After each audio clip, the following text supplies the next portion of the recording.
So Megha, I've seen you and heard you perform, and of course, I'm very greedy about the fact that you have to perform your poems. But I want to start off by talking about the switch you've made recently from poetry to prose. What was that like? Your new work? I think that, so much of poetry is about vulnerability, getting very, very close to your emotions, very raw emotions. But I think I had the space to experiment a little when it came to prose, to kind of take a step back. And, with prose, with writing fiction, there's always a small little curtain, unlike poetry, where you have to show up in front of everyone with all your feelings. So, in a way, it felt the same, but at the same time, it also felt like there were a lot of other things I could play with. I could have my characters, and I felt myself. It almost felt like raising children. I don't know what that's like, but you start out. It's very tough. I'm sure, but yeah, I'm sure. But you know, I've seen how my parents have raised us, and you start by you see how parents sometimes project their principles onto you, their teachings, their religious views, all of that. But then when children grow up into whoever they want to be, their personalities change, their principles change. And that's kind of how I felt about the characters as well. After a point, you kind of lose your control over them, and they become their own people. And it feels very hard to project yourself onto them. Versus with poetry, it's always like a mirror. You see yourself all the time. Every time I pick a poem that I wrote, I always see myself in it. And sometimes you feel like hiding as well. So I think with prose, I can read my prose. But with poetry, it's always hard because when I read my poetry, again, I feel very vulnerable. And that's very overwhelming sometimes. And also, you also evolve as a person. So some of your poetry may seem to you as if it was written by a stranger, right? Or does it seem that way? Yeah, I've been writing since I was 6, and I still have some of the comic books I made when I was a little girl. And I read that, and I find myself. In fact, because I also paint and draw, I have these fake notes, currency, that I made when I was 10 years old. So it literally looks like an Indian rupee, but obviously it's fake. And comic books, and just very random, creative things. I see that, and I don't feel like, I don't look at it and feel bad about it, of course. I just feel like, okay, I've outgrown this, but it's still quite funny to go back and read what you've written. Sure, if I look at the poems that I wrote 3 years ago, I feel. Sad? Do you feel who was that person? I do. I feel like identity is so complex and you're constantly evolving. And so many of your personal values also change, your views change. So I do feel, I think that question is always there, who is that? But then also, it doesn't have to be a year back. Some days you wake up and you feel like a part of you has changed because, I mean, anything, the environment, the things you read, everything changes you. And sometimes you evolve, sometimes you don't. But yeah, I mean, I do often feel like I can't recognize some parts of me from years ago. But it always feels nice to return to that. Almost feels like returning to an old friend. I was thinking in particular, you can call me Army, it struck me as being something that you wrote at a very specific time and best friends. Yeah. When you're talking about more than just lovers and a romantic relationship, the idea of having best friends. And I was wondering, do you still have that sentiment or have you outgrown it? What is that? I think that whatever I wrote at that age, Which is not very old, I imagine. No, I think it must be 2 or 3 years back. But I know that when I wrote You Can Call Me Army, it was focused more on changing identity as well as a woman. I still feel that. I feel that sometimes in public spaces and in private spaces, everywhere we show up as different people. Yeah. And because there was already a bit of limelight when I was much younger, it it feels a bit confusing because those are your growing years and those are the years you're forming your identity.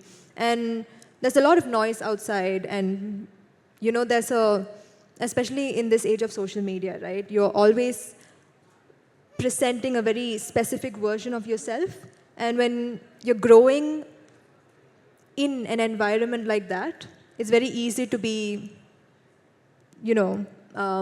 easy to hide some parts of you that you feel ashamed of, but at the same time present the parts of you that you really like. And then you end up completely throwing away those parts which are important too. Is that something you'd like to recite here, or is there something else that you have in mind? Yeah, so I wrote a poem very recently about, I think a year ago, I was very suffocated by, how sometimes life becomes really fast and there's just so much pressure to deliver, to show up. And I was reading. Especially on social media. Yeah, and in general, like, How many followers do you have? I have, I don't know, I think maybe around 50, 60,000. That's a lot.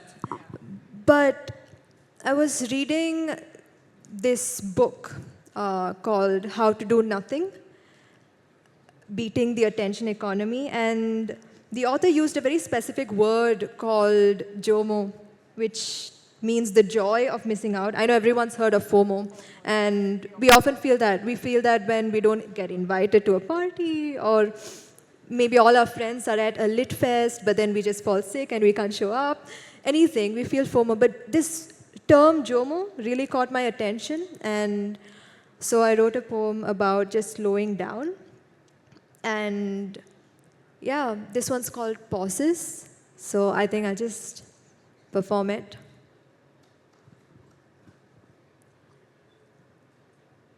When I was younger, I wanted things. I still do. I dream about having wings. Sometimes I'm aeroplanes and tours and fancy stages, moving through crowds, windows down as the adrenaline rages. The only beautiful thing I knew was living fast, working so hard that one day I would get to the top at last. You see, they put you in schools and teach you words like first and topper and competition and winner and loser. That's the worst.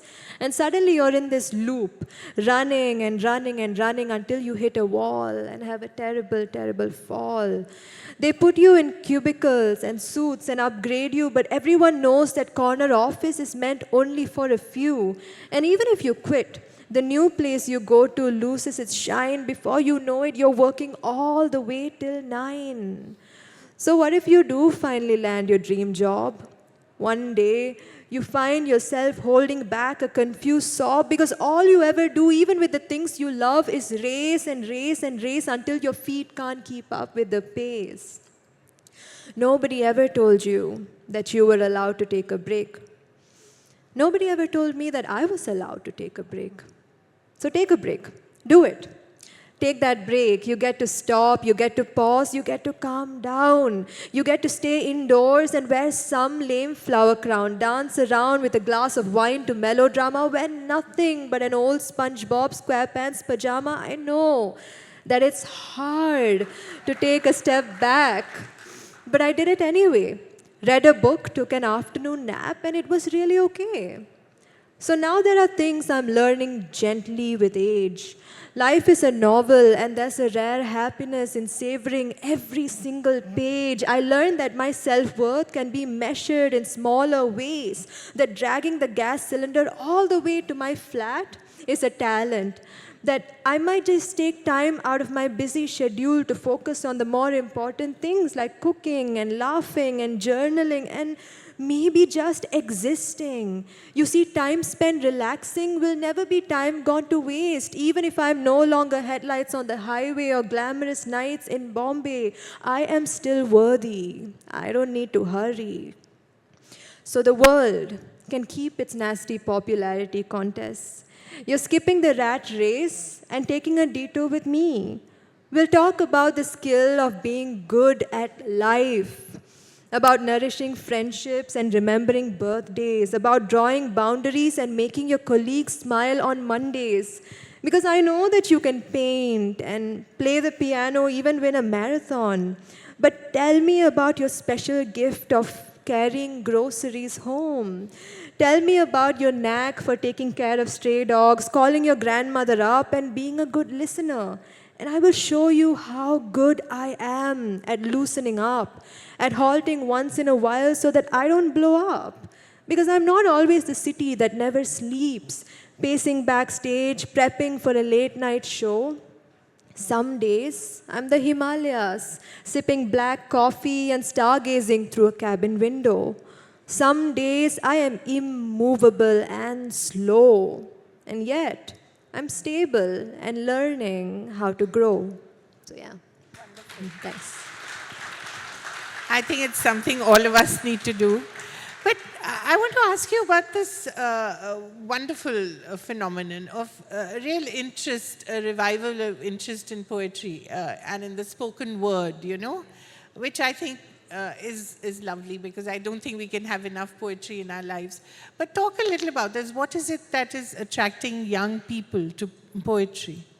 Oh, that's a very interesting question. Honestly, I think that we've just not been paying attention to poetry that's exciting to people. I think when a lot of readers hear the word poetry, you immediately think about old white men, right? You think about Shakespeare and you think about Wordsworth and you're like... Or T.S. Eliot and the Wasteland and you need a glossary with it. Yeah, and they're all wonderful. I'm sure they have their target audience. But when I was studying literature in college and university, I would read that and not really relate to it. I would wonder, okay, who is this written for? Not me. Not me. So where's my representation? Because I don't want to be holding a dictionary while reading poetry or any book, to be honest. And which is why then I started it wasn't just spoken word. I also started going back to I started going back to my roots. So I started reading a lot of Malayalam and Tamil poetry. So a lot of the Sangam poets, even writers from Kerala, Vallathol, Cherushiri, and Eruthachan. There's so many beautiful poets from our country that don't really have exposure because we're still teaching these old white men in schools and colleges. I know that's changing. I know that we've been incorporating new work into the syllabus. Like my book Teething is now being taught in Kerala University. And that's poetry, right? Wonderful. That's poetry. And the poetry that I write is very simple. It's not... Sometimes someone would look at it and think, okay, this is not poetry. You can say that. But I like how things are evolving now. I think the attraction towards poetry now is that we've made it simpler. A lot of people might say we've diluted it, but I don't feel that way about it. I think that by the end of the day, poetry should be accessible, just like all literature. If we want people to read, then we need to also think about writing to be read. It cannot be so niche that we forget about our target audience. I'm not saying we keep in mind our target audience, but I think there should be brevity, there should be simplicity. And now things are changing. People are, especially with spoken word, right? That's a very different format. you have poets putting their work out on YouTube, on Spotify, and I think there's something nice about that. I think that adapting to changing times is great. Absolutely. May I ask you to recite another poem that you think people would like to listen to here? Yeah, I would love to. Do we have time? Yes, we do. Okay. That's just to tell us that we have just about 5 minutes to Okay, go to, amazing. so we have enough this time. This is not going to be that long then. Okay. It's also from the poems to come down to. Oh no, the previous one was, Yeah. but this was something I performed as part of a set for the new book. So I did like a performance tour last month in a few cities, and this is a very new poem, so I thought maybe I could just. So I wrote this poem for my grandfather, who was a very interesting person because he had his own principles in life, and they were really very inspiring. And now as an adult, going back to that, I feel like, okay, that's something I would like to live by as well. So yeah, this one's called Chocolate Garden.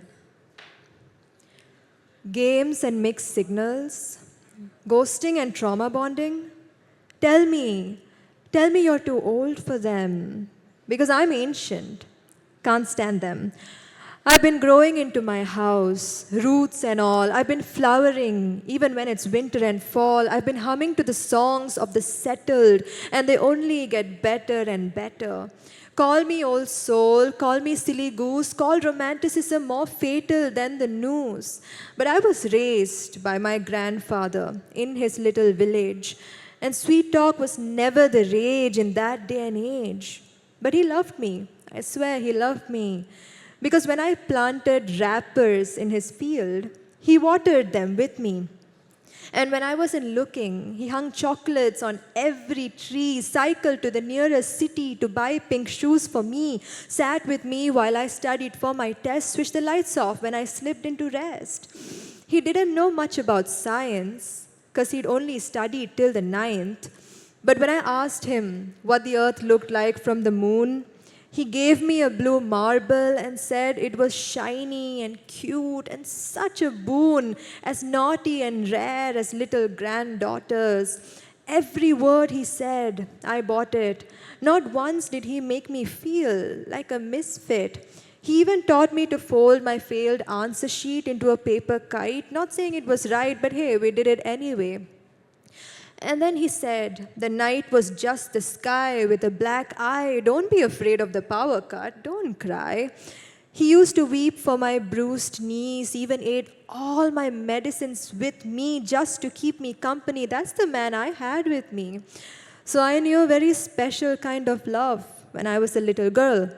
One I couldn't forget even when I grew into a woman. So don't tell me to temper my expectation. Receive affection with hesitation. Be okay with crumbs, because that's so dumb. I want wholesome, not lonesome. And sure, some in my generation might call it indecent to want something real and uncomplicated, but I'm absolutely uncool. And isn't that lovely? So call me and tell me that you love me. Yes, love that thing that everyone pretends to laugh at, but no shame in falling and none in staying. Say you don't want to kiss strangers anymore. Say you want to spend the rest of your life doing silly things like growing chocolate trees wherever you go. No more going with the flow or taking things slow. Catch those damn feelings and come over. French toast in the morning, no leftover. Hearts entangled, overexposure. You and me, loser and loser. What a joy to be uncool together. Wonderful, wonderful. Thank you so much. Just the last question. What is the tattoo here? What is the tattoo here? It's very random. Honestly, I got it when I was very young. Well, what does it? It says I'm born in every age to destroy evil and protect good. Okay, great. Thank you so much. Thank it was you. lovely, and I do hope that people look you up on Instagram, and they can see all your lovely poetry there as well. Thank you. Thank you so much, Kaveri.